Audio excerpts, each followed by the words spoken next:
On the surface, Mary II of England seemed like the ultimate good girl of the 17th century, but nothing could be further from the truth. Known as the Traitor Queen, Mary's betrayal cut so deep it left many praying for her downfall. And the way she got her karma is the most shocking part of all. As the heir of two successive kings, Mary was raised and trained to be an exquisite but useless jewel of the English court. She got very lucky when she was born. Not only was her uncle Charles II the current King of England, but her own father James was next in line for the throne. This meant her childhood was full to the brim with feasts and everything a little princess could want. Yet, despite this luxury, there was a darkness at the heart of Mary's family. Her mother, Anne Hyde, knew she had to do her duty as a royal wife, and she gave birth to an incredible 8 children over the course of her marriage. Tragically, however, times were rough during the 17th century, and only Mary and her younger sister Anne survived childhood. Though Mary II grew up surrounded by death, she was about to receive the real blow of her young life. Before she was even 10 years old, she experienced every child's worst nightmare. Her poor mother, after decades of constant pregnancy, finally succumbed to breast cancer shortly after giving birth to yet another child who did not survive infancy. This was sadly the fate for many women in that time period. And things only got worse for Mary from this point on. Although Mary's uncle Charles was the reigning king, he had no other heirs, which meant that all of his attention was on Mary. With no mother around to protect her, this was a very bad thing. Charles controlled almost every aspect of her life, forcing her and her sister Anne to become Anglican, even though their parents were both Catholic, and making them live entirely apart from their family, just to make sure. Only 2 years after her mother's passing, Mary got the shock of her life. Her father James quickly remarried. He was still hoping there was time to pop out a male heir to supplant his daughters. And even though that was pretty normal for the time, it was no doubt a blow to their self-esteem. He chose the Catholic Maria of Modena as his new bride, a beautiful Italian aristocrat who was utterly devoted to him. But this turned out to be a pretty bad decision. For one, Mary's new stepmother was big trouble for the English court. The Anglican powers hated that Maria of Modena was Catholic, particularly since James was next in line for the throne. And this especially bothered our girl, Mary, who had been fully indoctrinated by her isolated, lonely upbringing. Now, as a devout Anglican, she deeply disapproved of her father's second wife, not to mention the fact that she was only 4 years older than Mary, which added to her disdain for the whole situation. But by this point, she was already being pushed into a marriage of her own. Before she was even 15, the men in her family started looking for a potential suitor. After all, as a princess of England and a current heir to the throne, what else was she going to do with her life except get married and have babies? In the end, her family landed on a very strange choice: her cousin. Prince William of Orange was 11 years older than Mary, and only interested in the power that the match would gain him. Of course, Mary herself wasn't too interested in him either. To her, he was just some random old Dutch guy. When her father, James, told his daughter that she was going to marry him, Mary burst almost immediately into tears, and she didn't stop. Reportedly, she wept all that afternoon and the following day. In fact, she cried all throughout her wedding ceremony, too. When her aunt tried to comfort her by saying, "When I came to England, I had not even seen the king," Mary apparently snapped back, saying, "Madam, you came into England, but I am going out of England." So she would be leaving her whole life behind to marry this stranger. Mary's wedding day on November 4th, 1677, was truly a dark one. After the nuptials came her public bedding ceremony. Yep, this is where a room full of people were supposed to lead the newlyweds to the marriage bed and then watch them consummate the union. And Mary's night was even more embarrassing than most. Practically, her entire family attended the ceremony, and her uncle, King Charles II, even drew the bed curtains, encouraging Mary's new husband, William, to lay her down and get going. If you're thinking this sounds super embarrassing, you would be right, and it really makes you thankful this tradition hasn't lived on. Sadly, our poor Mary could never catch a break. Besides, enduring a nightmare journey over to her new home in Holland, the English princess quickly discovered her pregnancy just months after marriage. Yes, she was barely out of childhood herself, and now she was carrying an actual child. Although she must have been terrified about her future, her husband William did not help matters. In fact, he practically abandoned her. She already spent so much of her life in near isolation, and moving halfway across Europe to Holland certainly did not improve her problems. Mary was alone there for most of the time too, since William was frequently away on military campaigns. It got so bad that even Mary's family, never the most affectionate, started thinking William was a cold fish.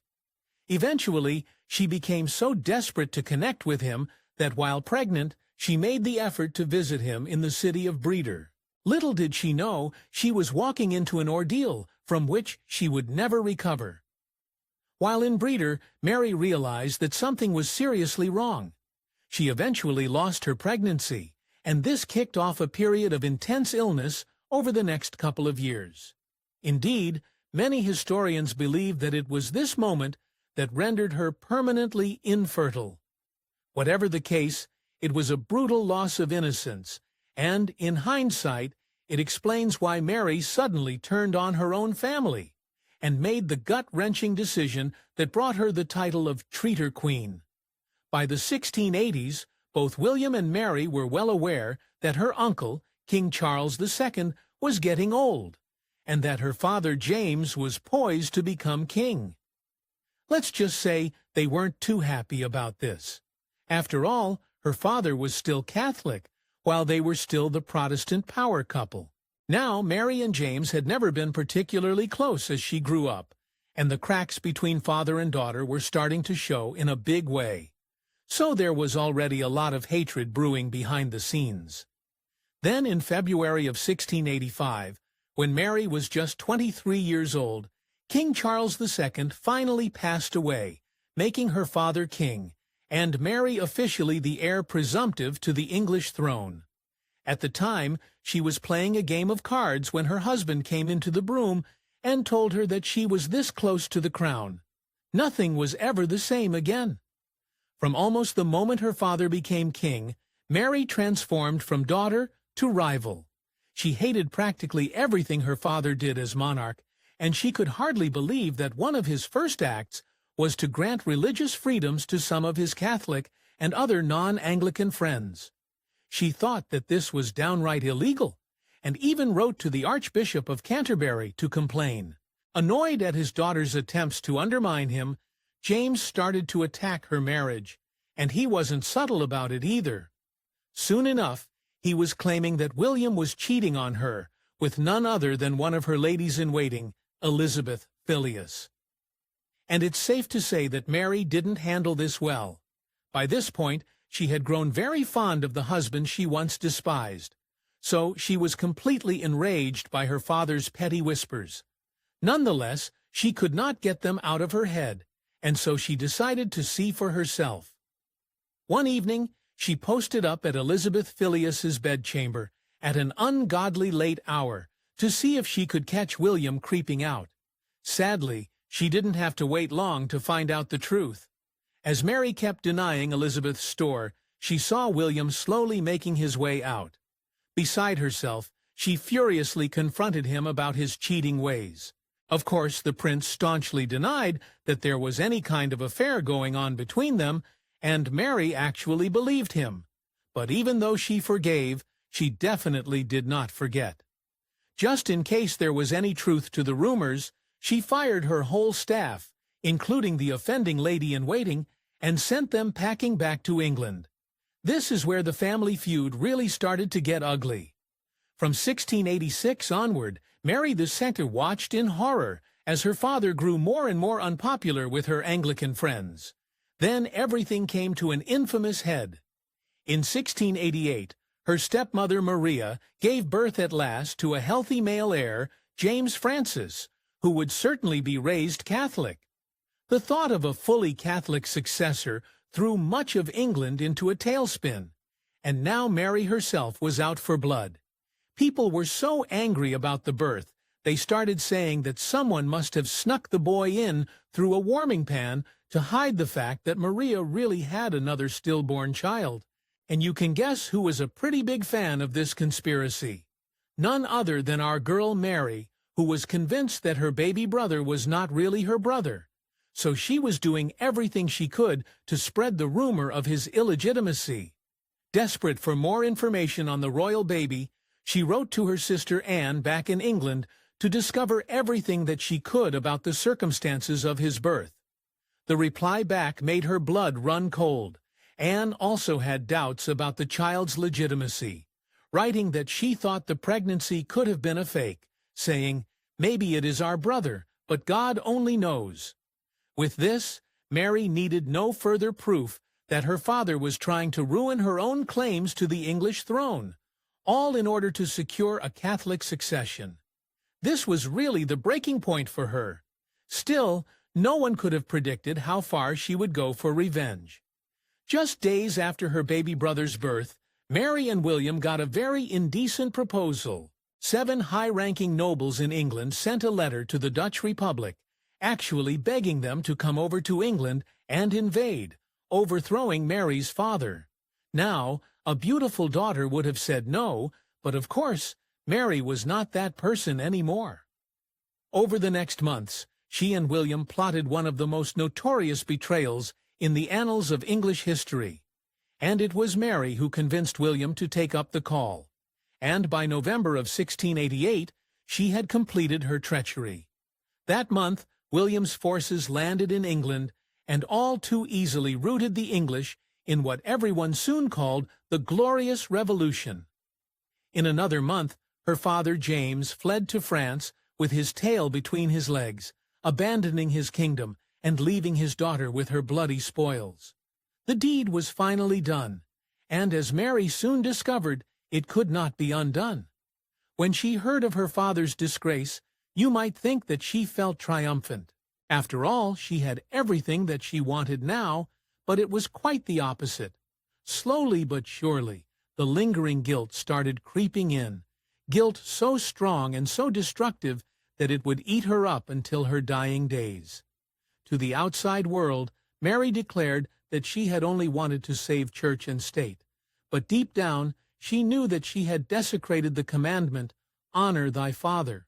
So, as she traveled to England to collect her crown alongside William, she spoke of how her father's misfortunes dashed her secret joy. And as it happened, her father had one final knife to twist in her side. You see, while Mary and William were preparing for their coronation, James watched enviously and bitterly from France. Then he dealt his daughter a cruel blow. He wrote a nasty rant about how she was an ungrateful, disloyal daughter, and this completely tore her reputation to shreds.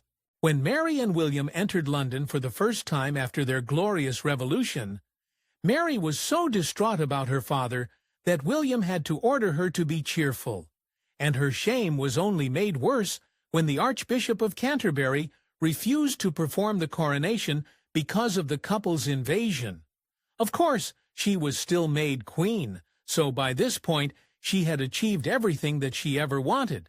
So why did it all go so wrong? Well, it turned out that Mary had precious little time on the throne. In April of 1692, a devastating blow struck the Queen. She caught a nasty fever, one that was so bad it left her bedridden. Mary seemed like she had almost recovered from that one when only 2 years later she contracted the dreaded smallpox. Her reaction was swift and brutal. Taking the pragmatic perspective, she dismissed absolutely everyone who didn't have any immunity from her presence, hoping to contain the illness. She even had hope to recover. After all, she was only 32 years old, and she had all the doctors that money could buy. Tragically, that is not at all what happened. Unfortunately for Mary, she had caught an extremely lethal case of smallpox, which is why she fell sicker than ever. And on December 28, 1694, she passed away, barely into her 30s. It was only after her death that her journals revealed a heartbreaking truth. She believed that the trials of the later part of her life were simply karma coming back to get her. According to Mary, it was divine punishment for her sin in participating in the glorious revolution and overthrowing her own father. So in the very end, she expressed regret for hurting her own family, and for all the things she did to become the Traitor Queen. If you love this video and want to see more like it, be sure to like and subscribe. We'll catch you in the next one.